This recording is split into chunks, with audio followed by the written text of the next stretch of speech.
mund flasi kur ai nuk mund të justifikojë dot 6 milionshin e lasivitës.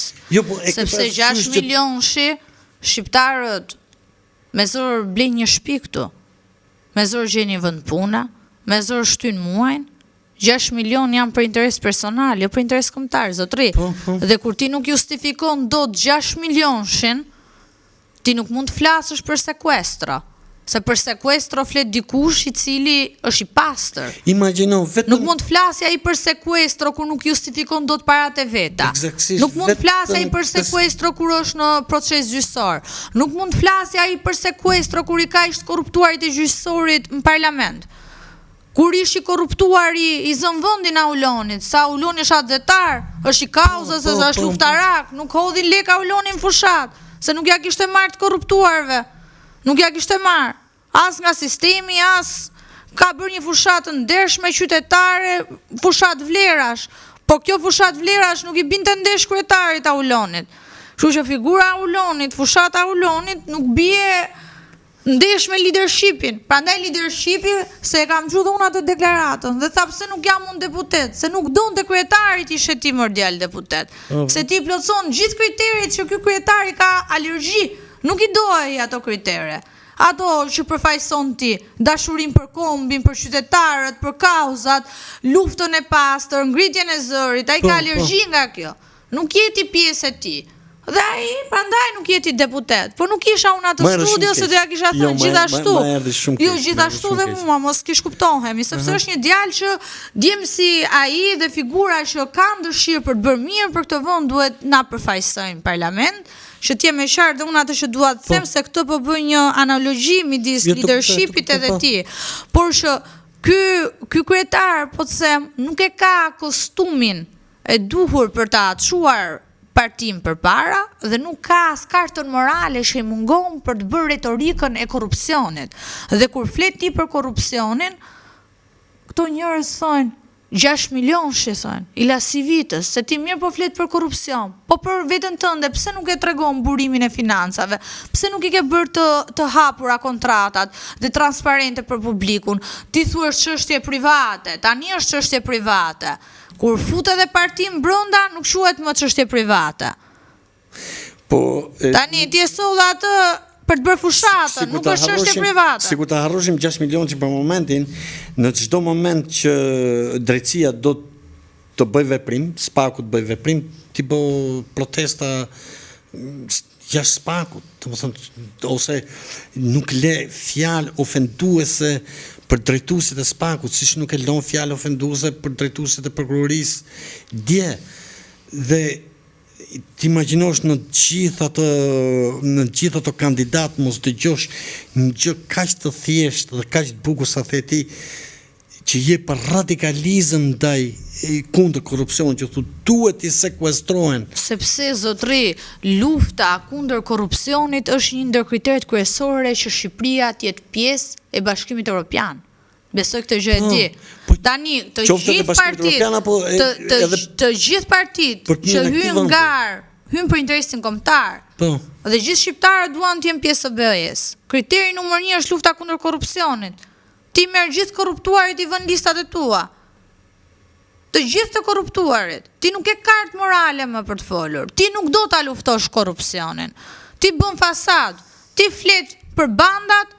Flet bandat vung këtë, ndërkohë kandidati jot në Elbasan, i listës mbyllur voton. Tani, kandidati jot në Këshill Bashkiak voton, kurse ti bën fasadën për mediat. Sepse një kandidat mban linjën e partisë, apo gabohem unë? Dhe jam ignorante në këtë rast. Apo ne këto i votojmë se këtu kemi interesin tavolinë dhe në media ne do bëjmë sikur i sulmojnë. Njerëzit o sulmohen, ose nuk votohen. Po dhe të bësh, të lozësh me dy porta, për mua ti nuk kem më kredibilitet. Se ti tjetër gjë thua, tjetër gjë bën. Dhe të lëkosh 50% të frymës së një vendi kaq të vogël sa që jemi ne, sepse mos harro gjeopolitika në Europë të paktën nuk është shumë, është në zhvillim gjatë gjithë kohës. Tani kanë marrë këtë nismën absurde që ky do jetë, thojnë, nismëtari i votës lirë. Votës lirë të kujt? Të kujt votet lirë? të votës popullore masive që i tha jo, të votës popullore masive që i thot çliroje Shqipërinë, çliroje opozitën se ke marrë peng për interesin personal, të kujt vote, mërë zotrit? Po se kur kapim një rast. Po të kujt vote, mërë zotrit, ishin vjedhur ty ato vota, dhe të pretendoje ti kishe ti ato votu, si kishe sot në shesh, në grevurie. Po. Masivisht, ti nuk i ke, dhe ti je fasad, je fasad komplet, je falso komplet. Nuk mund ta luftoj korrupsionin një korruptuar. Korrupsionin e lufton vetëm një person i drejtë, një person me integritet, një person i cili nuk prek fondet publike për interesin personal. Gjë që ti nuk e ke. Popullin qofse do ishte me ty, do ishte masivisht aty. Humsi nuk duhet jetë aty për të justifikuar. Dhe ti duhet të respektosh nenin që ti vetë bëre për ta zgjesuar kundërshtarin tënd politik Lulzimin. Me atë nen që ti vetë e krijove, me atë nen ti vetë sot nuk duhet justifikohesh. Kjo është e vërteta. Alesia, desha të mbyllim çik më ëmbël. Me çfarë kishe më thënë që të më pash diku, po edhe ti më thej që ke butuar diçka.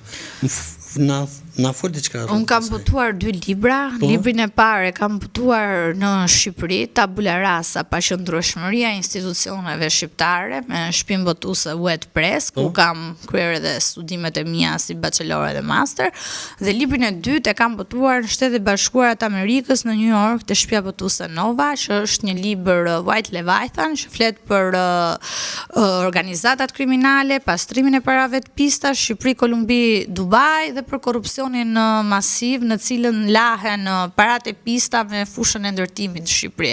Aty kam përmendur edhe ndërthurjen e politikës me krimin dhe çfarë fushie kanë ato dhe vendimarrje kanë ato në zgjedhjet në Shqipëri, në jetën dhe në fushën politike në Shqipëri.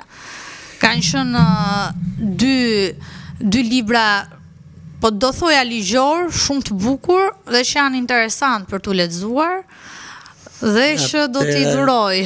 Atëre të uroj më të mirat e jetës. Të falenderoj. Dhe ishte vërtet kënaqësi, e një frym shumë e bukur, me sinqeritet e një frym shumë e bukur dhe shpresoj që